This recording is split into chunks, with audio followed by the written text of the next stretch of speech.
Marcare una roccia in modo perfetto. Me l'avete chiesto in molti. Perché tante volte passo con la barca sopra una roccia, la vedo sull'ecoscandaglio e dopo quando ci torno sopra non è proprio nella posizione in cui ho messo il mark, ma è un po' spostata.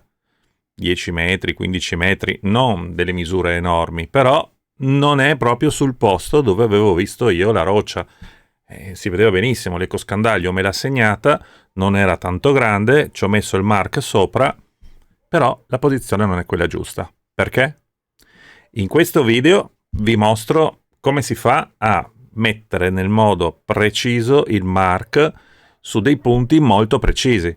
Ovviamente non serve mettere un mark preciso su un target, su un pesce, perché il pesce si muove.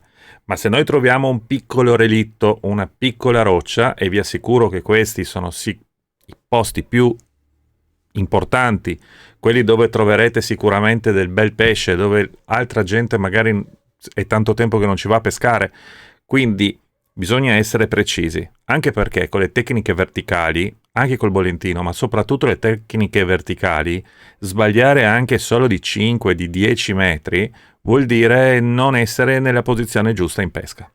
Quindi iniziamo, vediamo come si fa, qual è il metodo corretto d'approccio per andare a individuare in un modo preciso il nostro mark, andarlo a mettere proprio sulla pietra o sul piccolo relitto. Iniziamo con semplicemente il nostro viaggio con la barca, un po' casuale, dove andiamo a cercare un punto di riferimento sul fondo per dopo calare le nostre lenze e poter pescare. Quindi utilizziamo sicuramente una cartografia e anche ovviamente un ecoscandaglio. E tutto in un momento ci ritroviamo in una situazione come questa, dove si vede perfettamente la curva classica che rappresenta una roccia, un qualcosa sul fondo. Vi ricordo sempre che le curve sono sempre arrotondate, dipende molto anche la velocità con cui andiamo per farle diventare più strette o più larghe, quindi se noi andremo piano, questa sarà una curva molto arrotondata e molto lunga.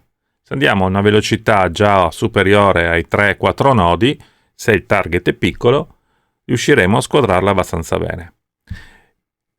In questo momento cosa dobbiamo fare? Dobbiamo andare sul nostro ecoscandaglio e inserire un mark sull'ecoscandaglio, non sulla cartografia, perché in questo momento la pietra è già passata da un po' sotto la barca.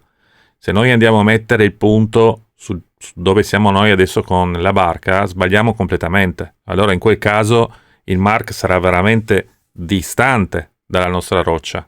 Quindi mi raccomando, il mark va posizionato sull'ecogramma, proprio sul punto dove vediamo che si alza. Si va a mettere il punto, se volete ci scrivete qualcosa o in automatico la vostra macchina sicuramente metterà un nome al punto e comparirà automaticamente sulla nostra cartografia e sarà messo, posizionato esattamente sulla traccia della nostra barca. A questo punto uno potrebbe pensare, bene, ho messo il mark esattamente sopra la roccia. Io sono stato molto preciso col mio dito sul mio schermo touch e quindi il mark corrisponde a quel punto lì. In realtà no.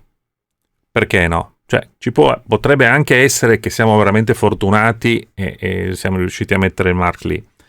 Però il nostro ecoscandaglio funziona con una sonda e questa sonda ha un cono, come avete già visto in tanti altri video prima. Nel cono, l'ecoscandaglio non sa se la roccia si trova a sinistra del cono o a destra del cono. Adesso qui vedete il disegno della barca con la prua e sembra che vada da destra verso sinistra. Però la barca, anche se è girata di poppa, la situazione è identica.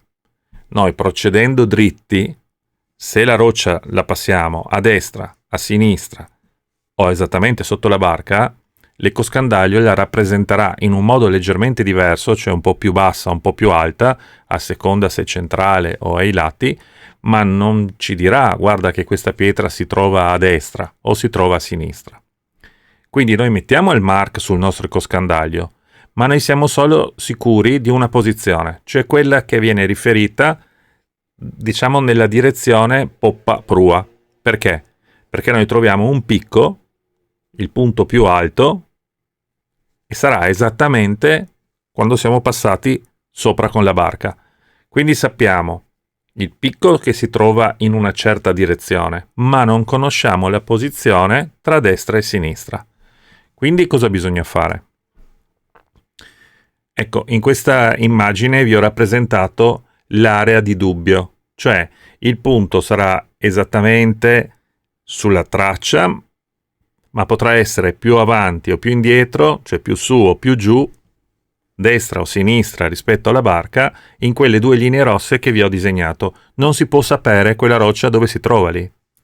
A questo punto noi dobbiamo continuare ad avanzare con la barca. Facciamo una virata di 270 gradi e dobbiamo ripassare con la nostra barca di nuovo sopra il mark appena disegnato, stando attenti a passare in un modo ortogonale. Ovviamente la traccia deve essere attiva sulla cartografia, se no non sarete in grado di fare questo tipo di operazione. A questo punto ripasseremo sopra alla roccia e riusciremo a identificare esattamente il punto della roccia, mettendo un altro mark, che chiameremo in questo caso mark 2. Io qui l'ho disegnato in un rosa per farvi vedere la differenza rispetto al mark 1.